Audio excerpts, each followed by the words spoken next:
G'day. Just 18 hours ago, Logan Sargeant was sacked by Williams to be replaced by Franco Colapinto this weekend here in Monza.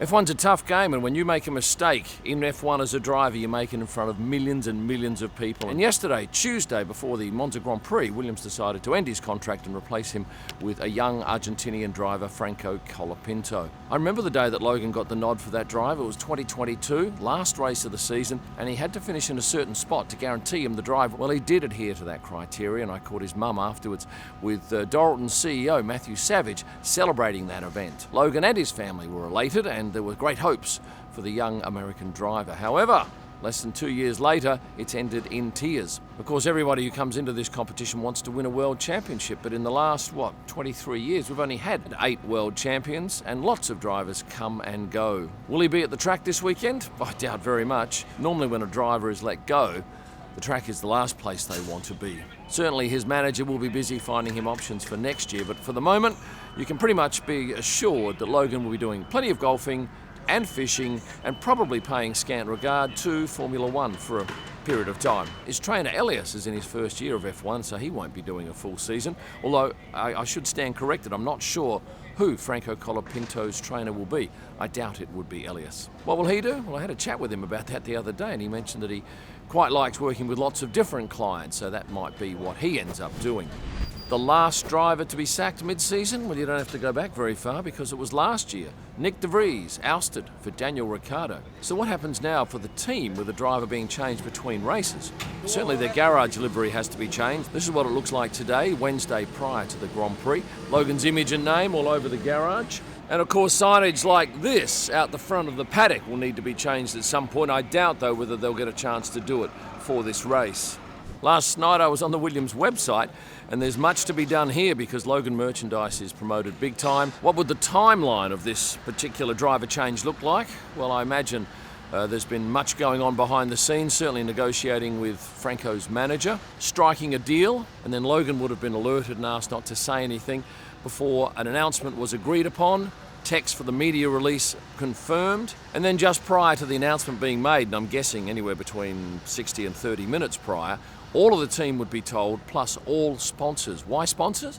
Well, they need to be given the heads up well before any of this hits the media. They don't want to be, ambushed by it. And a lot of those sponsors, as you can see here, still have images of Logan on their website today, and that's going to take some time before those images will be brought down and replaced by others. And still on the subject of those sponsors, I guess many would have events planned, they would have promotions ready to go, and those plans have now been interrupted, which is unfortunate, but of course that's one of the downfalls when you sponsor a sport or individual driver, that things may and will change. Now I imagine there'll be a Monza race program which punters will be able to purchase. Now that will have outdated information. It'll have no information about Franco because those are typically printed weeks prior to an event like this. Of course everyone knows that that crash on Saturday, where were we, last weekend in Holland, was probably the sealer. It's costing a lot of money to repair Logan's crashes, and he's had a number of them this year. And I was talking to one of the guys today, and he was saying that on the flyaway races, if a team had 2 big crashes, effectively they may not be able to carry enough spare parts to repair those crashes. And it could well mean that one of the cars might not be able to race, which was a situation, of course, that we had earlier on this year. And that cost the team a lot of money and, credibility. I got on well with Logan. I thought he was a lovely young man, but of course in this sport, lovely young man doesn't cut it. You've got to be producing results on track, and the team has made that decision to replace him with Franco Colapinto. So a little bit about this young fella. He's 21 and a quarter years of age. He drives for MP Motorsport in F2. He did 2 races in 2023, and he's done 10 rounds this year. Currently sits in 6th position on the F2 standings. And what will his car number be? It'll be 43. He's managed by this man, Jamie Campbell-Walter, and in January of 23 he joined the Williams Driver Academy and tested the FW45 in December in Abu Dhabi post-season testing. Of course, he's now going to have to ditch his F2 tilt and take up these 9 races in Formula One. But if he does well, and remember there's a lot of pressure on the young kid, he could well make a name for himself and certainly open up a longer career in the sport.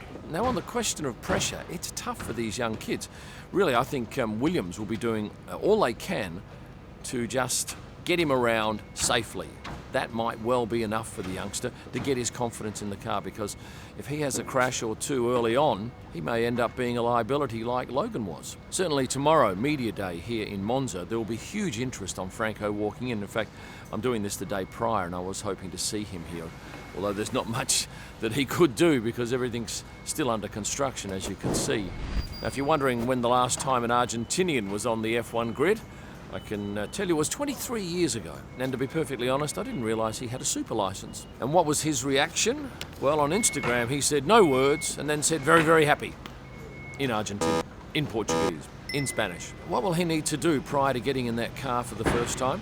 He'll have to do a seat fit, he'll have to do an extraction test and show that he can get out of the car in, I think it's 7 seconds.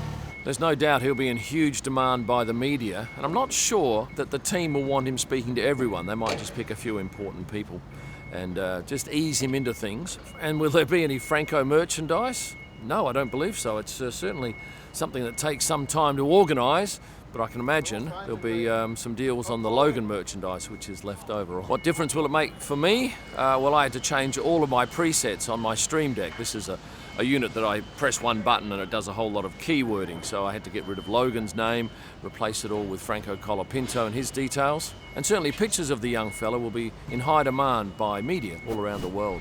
I know that F1 was quite excited when Logan made the cut because they thought it might introduce a whole new audience to the sport, and of course America is such a big country and such rich opportunities exist, but I don't think that's happened. He certainly hasn't brought in millions of new followers, and I'm not sure that Franco Colapinto will for just 9 races. It's certainly been a challenging few months for James Vowles, having to handle drama after drama. Hopefully things settle down for the team, and there'll certainly be great interest this weekend to see how the young Argentinian shapes up behind the wheel of a Williams. Oh, and if you're wondering whether Haas's equipment ended up leaving Zandvoort and getting to Monza, the answer is a resounding yes. All the paperwork was done by Monday afternoon, and I think it was about a 14-hour drive here, and they're pretty much all set up now. If you've liked this video, now's the time to hit the like button, and thank you in advance for all of you who are now going to subscribe. It means a lot to the channel. And you can check out all my other F1 content right there. Thanks for watching, and stay passionate. 1, 2, 3, 4, 5. What a joy this is.